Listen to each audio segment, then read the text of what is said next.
Hello everyone. I'm Dipiksha Sahu, student of B Pharmacy 5th semester of Apollo College of Pharmacy, Anjora, Durg. Today, I'm giving presentation on pharmacognostic study of glycosidal containing crude drug, that is Diascoria.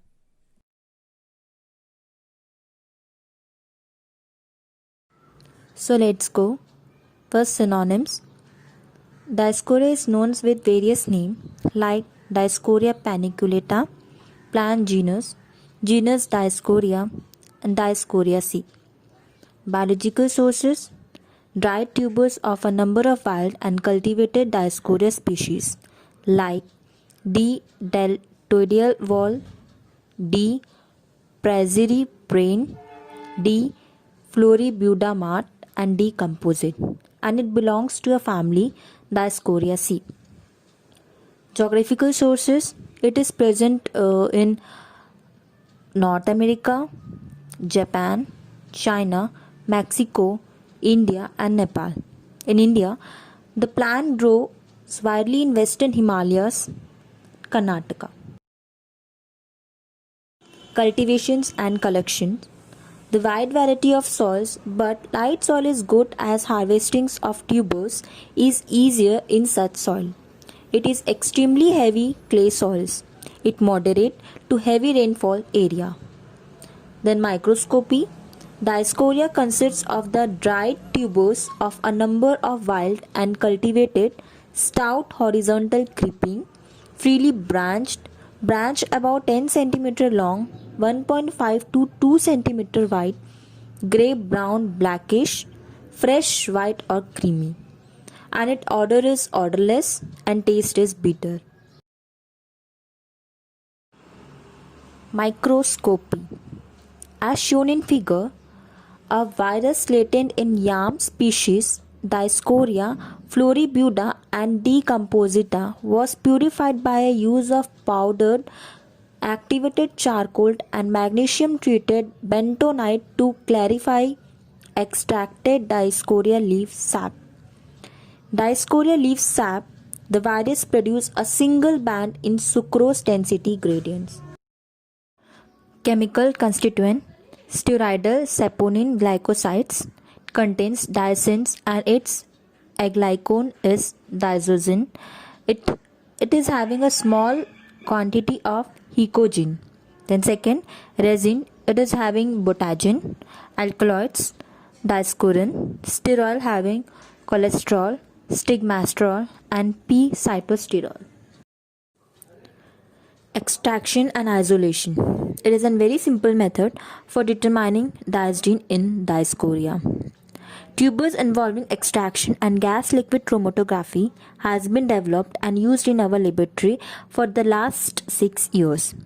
A small amount, that is 600 mg of the ground dried tube is hydrolyzed by refluxing it for 4 hours with a 1+1 mixture of 3N aqueous hydrochloric acid solution and xylene. After adding a suitable internal standard, after centrifuging the mixture, a portion of the xylene layer is injected onto the gas chromatographic column without any further manipulations.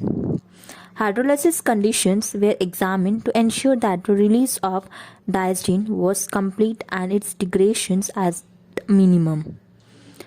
The proposed method enables penogen to be separated from the diazine, but yamogen is purely resolved. The relative standard deviation for the determinations of diazine was about 1.5%. It is good agreement with a gravimetric method was found. Analysis. It is based on a method that is high performance liquid chromatography with evaporating light scattering detection coupled with microwave assisted extraction as an efficient sample preparation technique has been developed for fingerprint analysis of Diascoria nipponica. Here, the sample were separated with an Agilent C8 column using water A and acetonitrile B under gradient conditions. As the mobile phase at a flow rate of 1 ml per minute within 22 minutes. The ELSD, that is evaporating light scattering detection conditions, were optimized at nebulizer gas flow rate 2.7 liter per minute and drift tube temperature 90 degrees Celsius. By this analysis, the result indicated the variation of the herb quality, which might be related to different producing area, growing condition, climate, harvest time, drug processing, and so on. The developed analytical procedure was proved to be a reliable and rapid method for the quality control of D. niponica. Uses: it is used in the treatment of piles, dysentery, syphilis, ulcer, cough, leprosy, diabetes, asthma, and cancer. It is a raw material for contraceptives and it is one of the most consumed yam species, especially in West Africa. Market product: it is in Dioscorea, which drug strength is 1:10. It is also known as Genistra Dioscorea capsule, which contain 500 mg of wild yam root per capsule. So, this is all about my topic, that is pharmacognostic study of glycosidal containing crude drug, that is Dioscorea. I am thankful to Nilesh Banarsi sir for his valuable guidance and motivations throughout the work. I am also thankful to Honorable Director sir, Principal sir, and all faculty members for their encouragement. Thank you and have a nice day.